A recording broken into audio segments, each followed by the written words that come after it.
All right, welcome everyone. I'm going to take you through basically the CMS surrogacy program today. There's going to be several things that we're going to take away from here that should allow you to understand surrogacy a little better, how to use it, and hopefully will want to use it going forward.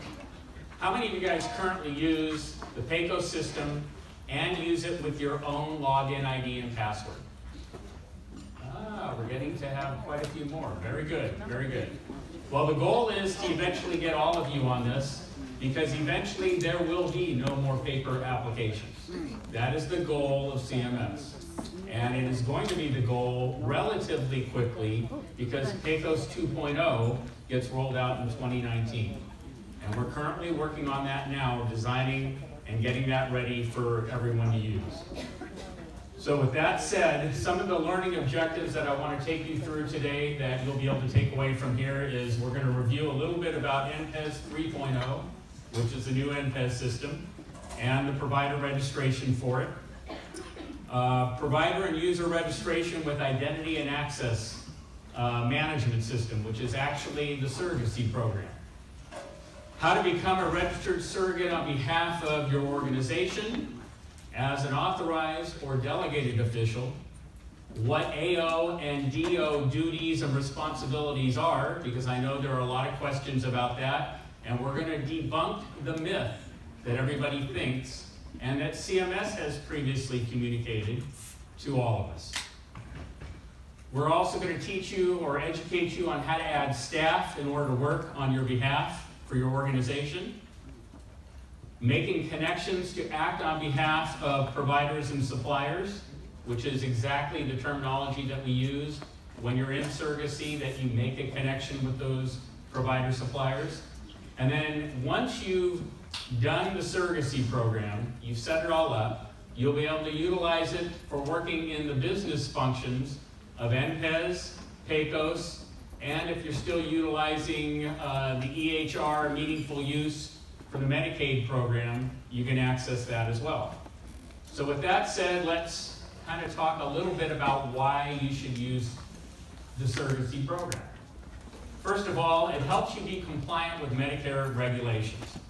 How many of you guys in this room, and don't be afraid to raise your hand, actually use login IDs and passwords of your practitioners?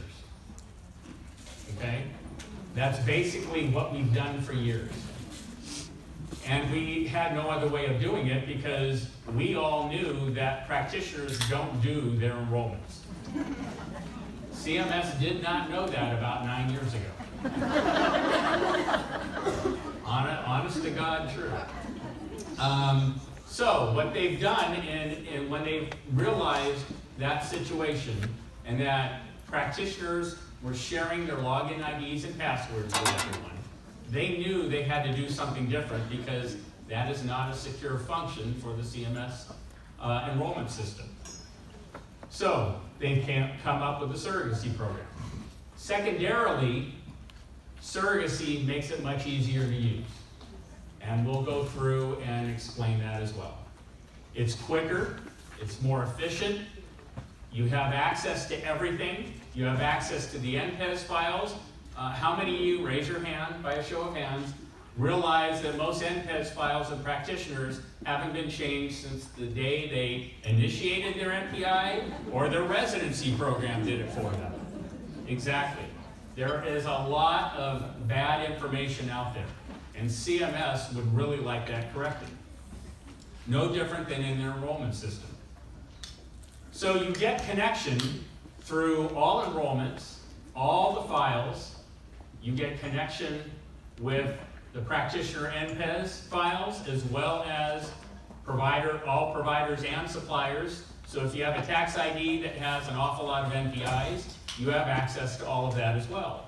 In addition to that, we all know that many of you in the audience here utilize NPES to also look up practice addresses, locations of practitioners, and so on. Well, we all know that information currently, in most cases, I'm going to probably say in 90% of the cases, doesn't exist right now. They have one practice address in there because that's what NPES 2.0 had. NPES 3.0 allows you to add multiple. In addition, by using